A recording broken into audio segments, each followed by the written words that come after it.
I don't want to say I told you so, but when it comes to I bonds, I asked a lot of questions like, should you avoid them?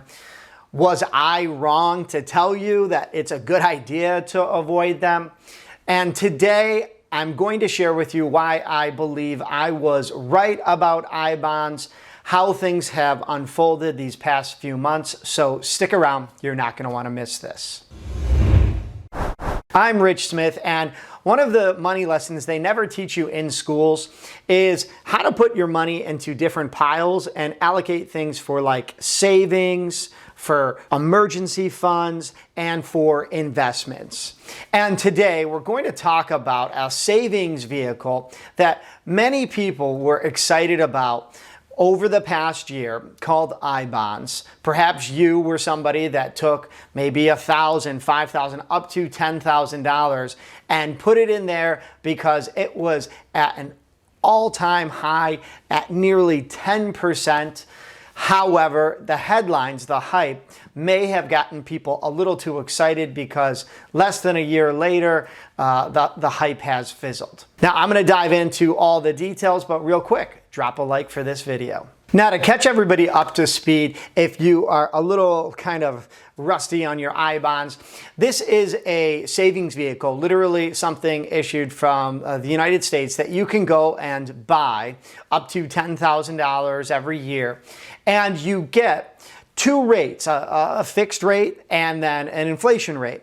And the fixed rate is good for something like 30 years, whereas the inflation rate adjusts every 6 months. Now, the problem with I bonds that I see is after those 6 months, you just don't know what the rate's going to be. And it could be in your favor, it could be lower, but the problem is that you have to lock that money up for at least 12 months. And then after that, if you're looking to kind of cash out, you lose the last 3 months of interest earned. And that goes all the way to 60 months or 5 years. So after 5 years, then you can take the money out and the interest and realize all of that and then decide what to do with it then. So some would argue that your emergency fund, if you know like you're not going to touch it and it's much larger than $10,000, that you could take a portion of that money and stick it in something like I bonds. However, others would argue, no, your emergency fund has to stay liquid. Your savings account, not your investments, not your retirement, but your savings could be something that you ladder into things like CDs, money markets, or in this case, I bonds. Now, it doesn't really matter where you fall on that debate. Anytime you're taking a large amount of money and you're locking it up for something like 12 months, you have to make sure like that time period, that juice is going to be worth the squeeze of not being able to access your money. Now, in my case, I was making an argument over a year ago that no, it was not. If you had $10,000 that you really can separate from the emergency fund, you're still going to call it savings, but you don't need it to be liquid, that maybe it would be a better idea to look into something like a brokerage account, a high interest savings account, or doing something that you aren't already doing. For example, I name things like saving for a child's education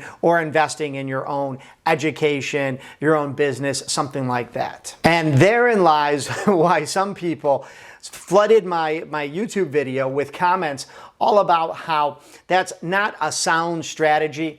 And I'm sitting here today saying that I disagreed then and I still disagree today. I did a video recently all about the best high yield or high interest savings accounts, and many of them we are seeing at a rate that's close to 4 or 5%.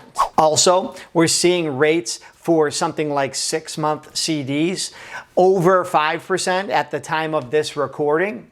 And to everyone that jumped on the I bond train and was like, well, you know what, I'm going to lock up this $10,000 for 12 months. You cannot even access your money as of right now unless it's been those 12 months. And if you decide to sell, then you're going to lose the last 3 months of interest. Therefore, my point with I-bonds is that unless you're really looking to lock it up for something long-term, like this is just long-term savings, it's very safe, you don't want to put it in the market, but really don't need to use it, then it's probably not for you. But let me know what you think down below in the comments. I find it interesting when I take kind of like a hard stance on things, because there are people that'll make an argument for actively managed funds, even though the fees are drastically less with something like a basic index fund. There are people out there that live by cash is king, buy everything with cash, but it's a little bit of a head scratcher when you separate like the psychology of using cash and then financing something with like 0% interest. Those types of debates are the ones I'm looking to have. So please let me know what you think down below in the description. Also, my website is full of other personal finance, business finance, and money news essentially. So please feel free to check it out. Now, if you haven't already, drop a like for this video.